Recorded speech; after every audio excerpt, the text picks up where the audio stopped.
Good morning, everybody. I'm back again like a bad penny, and just great to be with you on the Ides of March. It's Monday, March 15th, 2021.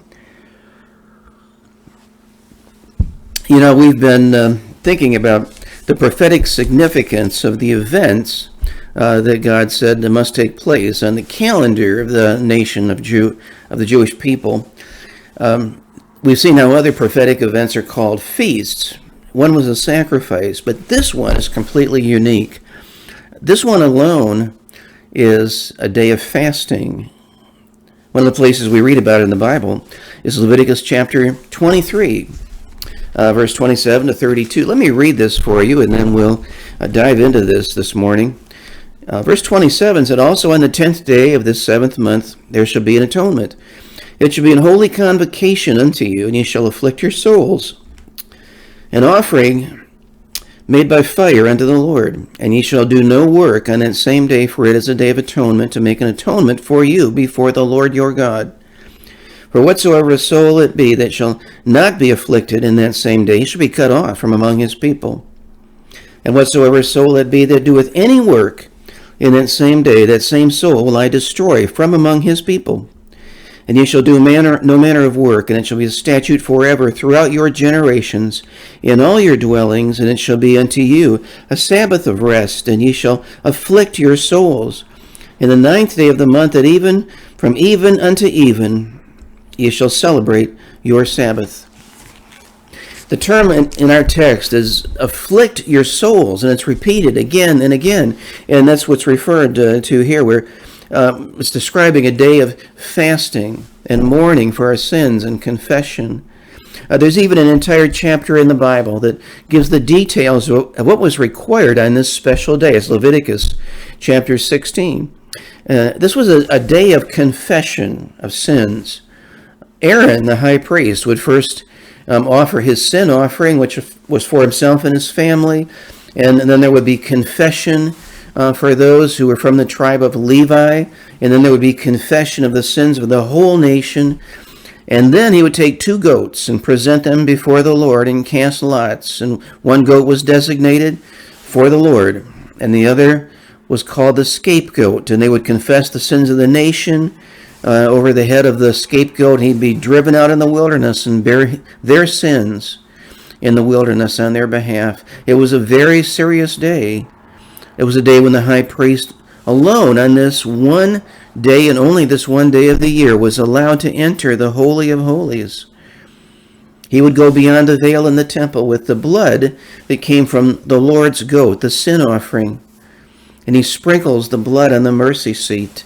And the blood brings about the cleansing of sin for the priesthood and the sanctuary in Israel as a whole.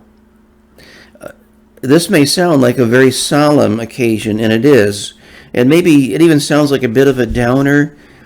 But then, when the ceremonies are over and sacrifices have been made and confession has taken place, the priest would announce the best news anyone could ever hear.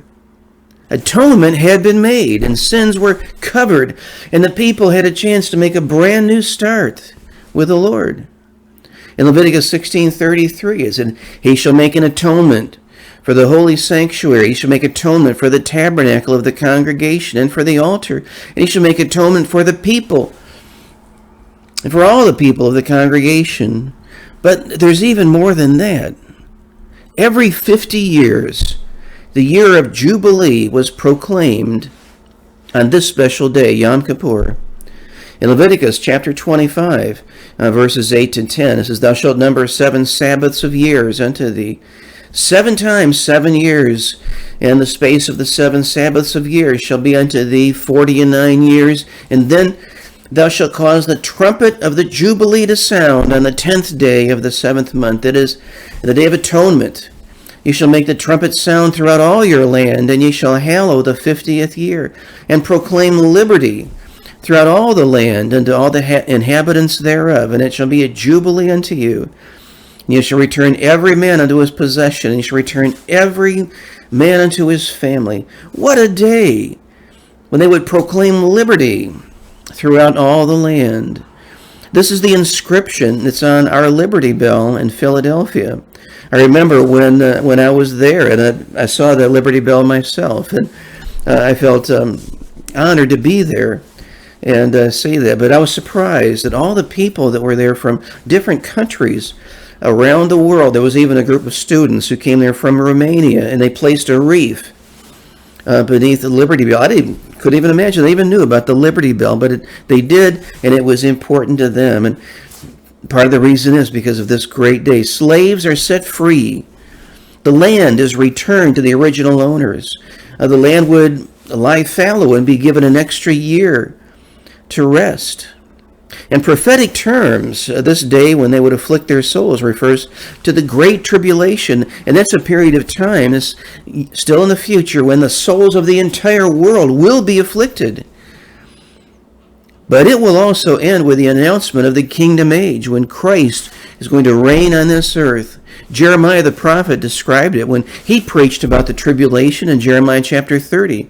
In verse 7, he said, "Alas, for that day is great, so that none is like it. It is even the time of Jacob's trouble, but he shall be saved out of it." It's a great day. And it's a day that leads to an even greater day, the next great event on God's prophetic time calendar. I can't wait to tell you what that is, and I'm going to do that tomorrow when we get together. I'll see you then.